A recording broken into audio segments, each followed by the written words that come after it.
যখন আপনি মারা যাবেন, দুনিয়া থেকে বিদায় নেবেন, মানুষজন কেউ বলবে না আজকে বৃষ্টির দিন দাফন করিস না, কেউ বলবে না যে তারা 2টা দিন রাখ, কেউ বলবে না।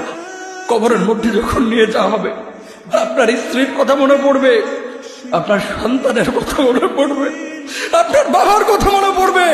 সবচাইতে বেশি কষ্ট আপনাকে যে জিনিসটা দেবে, কি নিয়ে কবরে ঢুকলাম, কেন সুদ খাইছিলাম, কেন ঘুষ খাইছিলাম, কেন কবরের জিন্দেগির জন্য প্রিপারেশন নেই নাই। দুনিয়ার জিন্দেগিতে একটা মামলায় ফেসে গেলে সুপ্রিম কোর্টে যাওয়া যায়, উচ্চ আদালতে যাওয়া যায়। আখিরাতের জিন্দেগিতে কোনো মামলায় ফেসে গেলে পালাবার কোনো আর পথ নাই। চলে যেতে হবে। দালান ঘর, বাড়ি ঘর, টাকা পয়সার জন্য পাগল হয়ে থাকে আমরা, কিন্তু এটা আমার আসল ঘর নয়। যেই গোসলখানাটারে আমি এত সুন্দর করে টাইলস করে ইটালিয়ান ফিটিংস দিয়ে বানালাম, আমার জীবনের শেষ গোসলটা কি ওই গোসলখানায় হবে? কথা বলেন, যেখানে লাশ ধোয়ায় ওইখানে আমার গোসল হবে। এগুলো আমরা ভাবতে চাই না। কবরের জীবনটা আসল জীবন। কবর জগতে কোনো রং নাই, কবর জগতে কোনো স্বাদ নাই, কবর জগতে কিচ্ছু নাই, মাটি আর মাটি। হ্যাঁ, যদি আপনি মালিককে খুশি করে যেতে পারেন, অন্ধকারটাও আলোকিত হয়ে যাবে। কষ্ট করার সময় আপনার কবরের চিন্তা আপনি করেন, আমার কবরের চিন্তা আমি করব।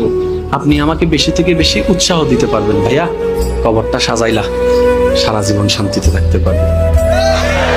এটা হচ্ছে মুসলমানের নিয়ম। বলেন, কবর প্রতিদিন ডাক দিয়ে বলে আনা বাইতুদ দুধ। প্রত্যেকের কবর প্রত্যেককে ডেকে বলে, ও আল্লাহর বান্দা, জানো আমি পোকামাকড়ের ঘর, পোকামাকড়ের ঘর। তুমি তো সেই বান্দা যে একটা মশা কানের পাশ দিয়ে উড়ে গেলে তোমার ঘুম বন্ধ হয়ে যায়, চোখ মিলে যায়।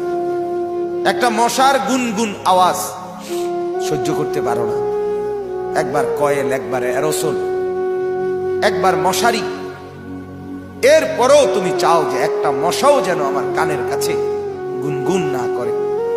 তো 5 ঘন্টার ঘুমের জন্য, 6 ঘন্টার ঘুমের জন্য বান্দা এই যত্ন নিলা, অনন্তকাল কিংবা বছরের পর বছর কবরের যে ঘুম দিবা, পড়ে থাকবা সেই ঘরে, পোকা মাকড়ের ঘর, সেই ঘরে তুমি ঘুমাইবা কেমনে, থাকবা কেমনে?